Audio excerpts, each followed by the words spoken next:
దేవుని వందనాలు. అమ్మగారికి, అయ్యగారికి నైట్ వందనాలు. వచ్చిన దేవుడికి నైట్ వందనాలు చూపిస్తున్నాను. సాక్ష్యం ఏమనగానే పోయిన శుక్రవారం కొడలకు ఆరోగ్యం బాగలేదండి. శుక్రవారం నాడు ఫోన్ చేసింది అమ్మ పేరుకు రారా, పేరు వేరే పేరు ఉన్నది వెళ్దాము అని ఫోన్ చేసింది. ఫోన్ చేసినప్పుడు పోదాం అనుకున్నా, హైదరాబాద్ పోదామని మేము రెడీ అయినాము. ఈయన కొంచెం పని ఉంది, తర్వాత సాయంత్రం పోదాము అన్నమూలే. సరే అమ్మ మరి నేను వస్తానని ఒప్పుకున్నాము. ఒప్పుకున్న తర్వాత కొద్దిసేపటికి అటు ఫోన్ పెట్టేసిన నవీన్ ఫోన్ చేసిండు. అమ్మ నేను చుట్టిన హాస్పిటల్లో జాయిన్ చేసిన, నువ్వు రా అన్నాను. అనగానే దేవా ఏంటి, మేము వెళ్దాం అనుకున్నాము కానీ వెంటనే మళ్ళీ నేను ఫోన్ చేసిండు. ఫోన్ చేయగానే నేను పేరు చేసుకున్నా. అమ్మ కూడా ఏంటనే మళ్ళీ ఏంటనే అమ్మకు చెప్పిన, అమ్మ మరి ఇట్లా మా కోడలికి ఇట్లా అయిందట, నేను వెళ్తున్నా, నేనైతే రాలేని చర్చికి అనగానే సరే అమ్మ అని అమ్మ వెంటనే నాకు అలానే ప్రార్థన చేసింది. ప్రార్థన చేసిన తర్వాత నేను ఫోన్ పెట్టేసి ఈయనతో నేను వెళ్తా, మరి ఒక్కదైనా నా మంచిదే వెళ్తా, నేను నన్ను బస్ ఎక్కి అనగానే నన్ను బస్ ఎక్కించిండు. కానీ హైదరాబాద్ కదా కొంచెం భయమైంది నాకు. నేను ఎప్పుడు వెళ్ళలే కదా, మనం ఏంటంటే వెళ్ళగలుగుతాం కానీ హైదరాబాద్ అన్నవారికంటే కొంచెం భయమైంది, ఏడుపు వచ్చింది నాకు. అయినా కూడా ఉపవాసంతో వెళ్ళి అలా కూడా నేను పేరు చేసుకుంటేనే 3 గంటల దాకా పేరు చేసుకుంటూనే వెళ్ళిన ఎందుకు ప్రభా ఇట్లా అయింది, ఎవరు అసలు రాలే కదా ప్రభా, ఎందుకు ఇట్లా ఇలాంటిది ఎందుకు తెచ్చినావు ప్రభా, బాగా కొంచెం వేదన అనిపించింది నాకు. అయినా కూడా నేను పేరు చేసుకుంటూనే వెళ్ళిన. వెళ్ళేవారంటే నేను బస్సులో దిగిన, నా చిన్న కుమారుడు వచ్చి నన్ను తీసుకెళ్ళాను హాస్పిటల్కి వెళ్ళిన. నన్ను చూడండి నేను బాగా చేసింది. కొద్దిసేపు ఇద్దరం ఉన్న తర్వాత పేరు చేసిన నూనె వేసి కడుపు మీద అంతా పేరేళ్ళు రాసి పేరు చేసిన.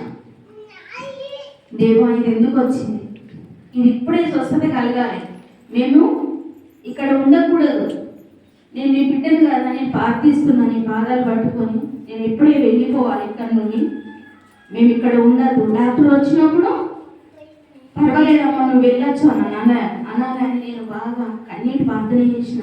అక్కడే నా కొడుకు నేను ముగ్గురు కూర్చొని ప్రార్థన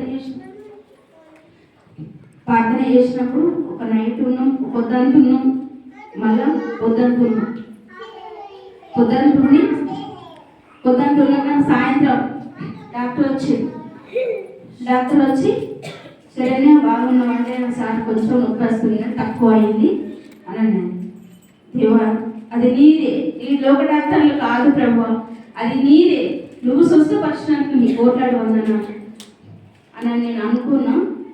డాక్టర్ వచ్చి సరే అమ్మా నవీన్, ఆయన అక్కడనే పనిచేస్తాడు కాబట్టి నవీన్ మరి సాయంత్రం దాకా చూసి పంపిస్తా అని. మేము సాయంత్రం దాకా అక్కడనే ఉన్న తర్వాత ఆయన సాయంత్రం మళ్ళీ తెల్లారితే సండే సాయంత్రము చూసి ఏం కదమ్మని ఒక 5 రోజులకు మాత్రమే గోళీలు ఇచ్చి పంపించిండు. అది 5 రోజులు గోళీలు వేసుకున్నది. నేను 1 రోజులు అక్కడనే ఉన్నాను. దేవుడు మంచి స్వస్థతనిచ్చిండు. దేవాది దేవుడికి వందనాలు. అందరూ ప్రార్థన చేసిండ్రు, సంఘానికి కూడా నా యొక్క వందనాలు. అందరూ ప్రార్థన చేసారు, నేను అడిగిన వాళ్ళు అందరూ ప్రార్థన చేసారు. అందరూ ఫోన్లు చేసి కూడా సంతోషమ్మా అని మరి వాళ్ళందరూ కూడా రోజు ఫోన్ చేస్తూనే ఎట్లా ఉంది మేమందరం ఇక్కడ ప్రార్థన చేస్తున్నాం, ఏం కాదు మీరు ధైర్యంగా ఉండండి అని అందరూ ప్రార్థన చేసినప్పుడు దేవా ఈ ప్రేమ నీదే. అందరూ ప్రార్థనలు నా కుటుంబం కోసం అందరూ ప్రార్థన చేస్తున్నారంటే అది నేను ఇచ్చిన కృపనే ప్రభు అని. మేము ఇంటికి వచ్చినాక కూడా నా కుమారుడు 21 రోజు ఉపవాసం చేస్తున్నాయి. ఆయన శరీరం నలగొట్టుకుని ఏమి తినకుండా నేను అనుకున్నాను, దేవా ఆయన ఉపవాసంలో ఉన్నాడు, ఈ శోధన వచ్చిందేమో. ఆయన పెళ్లి కాకముందు ఉన్నాడు, తర్వాత ఇప్పుడు కూడా ఉన్నాడు. ఆయన వెళ్ళే చర్చిలకు ఆయన 21 రోజు ఉపవాసం పెట్టిండు, యవనస్తులకు మాత్రమే. యవనస్తులకు పెట్టినప్పుడు ఈయన కూడా పాలిభాగస్తుడై 6 రోజులే ఆయన ఉపవాసం స్టార్ట్ చేసి 6 రోజులే అయింది. 7వ రోజుకు సాతాను గాడు పట్టుకున్నాడు. ఆయన నాకు ఫోన్ చేసి చెప్పాడమ్మా, నేను 21 రోజు ఉపవాసం ఉంటున్నా, నేను మంచిగా ఉండాలని నా కోసం పేరు చేయమ్మా అని చెప్పింది. సరే నాయన మంచిగా ఉండు, మంచిగా పేరు చేసుకో, ఉపవాసం ఉండే కాదు పేరు చేసుకో మమ్మీ అన్నప్పుడు, సరే అమ్మ నేను చేసుకుంటా, నా కోసం నువ్వు పేరు చేయను అన్నాడు. సాతాను గాడు ఎట్లా పట్టుకున్నాడు? 7 రోజులకే ఆయనకు ఒక శోధన ఇచ్చిండు.